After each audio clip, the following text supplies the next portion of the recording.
You talked about the sci-fi aspect Yeah, here. And I think what you're getting at is this value exchange that's right. Yeah, concept. yeah, So the idea that a machine can have some sort of value instilled in it or established that's right. somehow Yeah, through the yeah, talk about it. yep.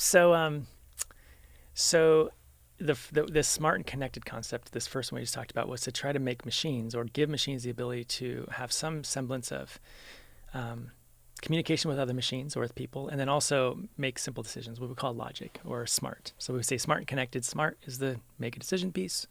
Connected means I can communicate. If you expand that to also giving these machines the ability to have economic capability, being able to, and economics is not just money. It's really important to note this. It's exchange of value.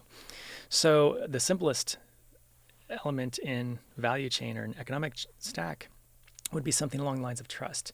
So if you can start to instill trust in a machine, can you trust that the machine tells you the data it's supposed to? Well, we have all sorts of trust in our political environment right now. We have all sorts of trust in social media issues right now. Trust is an important issue, not just money, but trust. And so we are also trying as the second fork of our approach is to bring this economic capability or trust to machines. And if you do that, then you can start to remove inefficiencies around auditing, regulation, pollution, waste, things that people fake or lie or misrepresent themselves about or their machines about in a way that you can start to now trust the machine because it's autonomous. So, all right. So I'm envisioning a scenario in which like somebody's job is to maybe monitor a bunch of machines and like he or she's writing down like Right. this many whatever Happens all the time. widgets, blah, blah, blah. I don't know. Right. Yeah, exactly. And so so give me an example, a real world example of this kind of value exchange. Yep. So there's a project that we are not working on, but we're familiar with in Colorado, northern Colorado, where there's all these oil well heads. You know, you see the pumps that go up and down, very common, on public land. So this is BLM land that the federal government owns, and people Bureau of Land Management. Yep, Bureau of Land Management, federal land management agency, who will lease certain plots of land for oil to private companies. And so there's an organization, there's an agreement, there's regulatory oversight about not leaking oil onto public lands for environmental catastrophe reasons.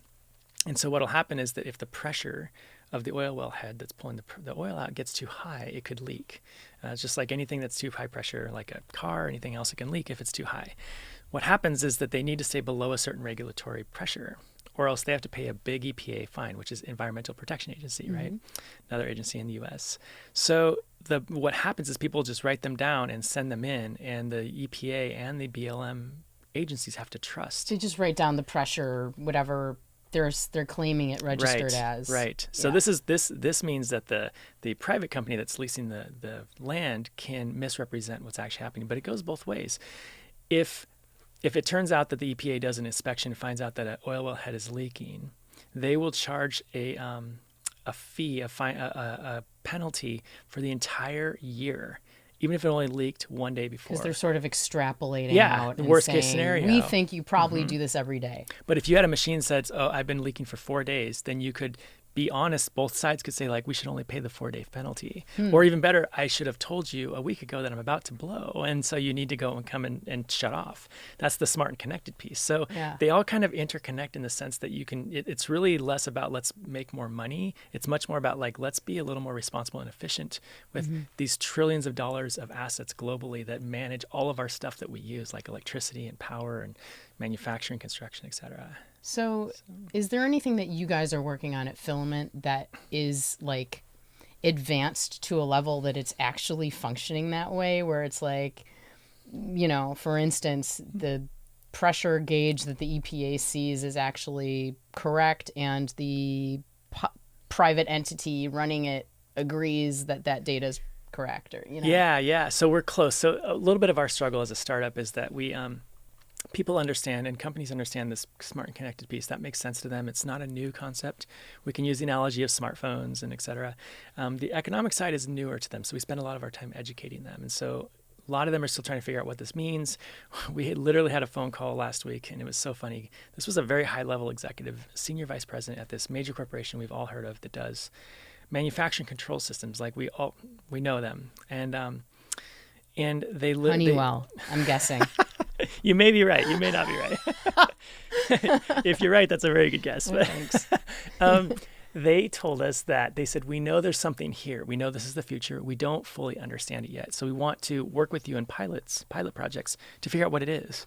And that's really the state of the land right now for all of this. There is one project we have done that I think sets the point home, probably one of the most forward-thinking projects in the economic side, which is we worked with NASDAQ, you may be familiar with, is a stock exchange that does technology startup, stock exchange. And then there's a very popular design agency called IDEO, based out of San Francisco, other places too. We did a joint project with IDEO and with NASDAQ and Filament. And we wanted to reinvent the way that renewable energy is created and transacted. So right now, quickly, I'll mention there's this concept called a renewable energy credit. This is something you get when you create energy that's renewable. Put a solar panel up or wind. Someone comes to your house or to your solar field and they write down, this is how big it is, and you get about this much sun per year. And here we are, clipboards again. Yeah. You see this meta theme here of clipboards and people writing things down, trusting each other. What we wanted to do was to allow the solar panel to issue its own, what's called a digital asset, its own renewable energy credit, which can be traded for money. It's like a share. It's like a stock share. It's a thing you can buy or sell. And so we're like, can we have this solar panel issue its own? Can it make its own money, basically, on behalf of the person who installed it and invested in it? So we hooked our device up to it, and we put all the cryptography pieces into it that builds the trust into the economic piece. And we were placing digital assets, renewable energy credits, into the NASDAQ private markets marketplace. Huh. And once you fire the solar panel up and you put it outside, it starts dribbling out money, basically, essentially. And so that really starts to get people's heads turning, going, I get it now. There's not all these middlemen. There's not these places for fraud and inefficiencies take place. It's really congruent and it's very fluid at that point. And you start to map that across all different industries. It gets pretty big.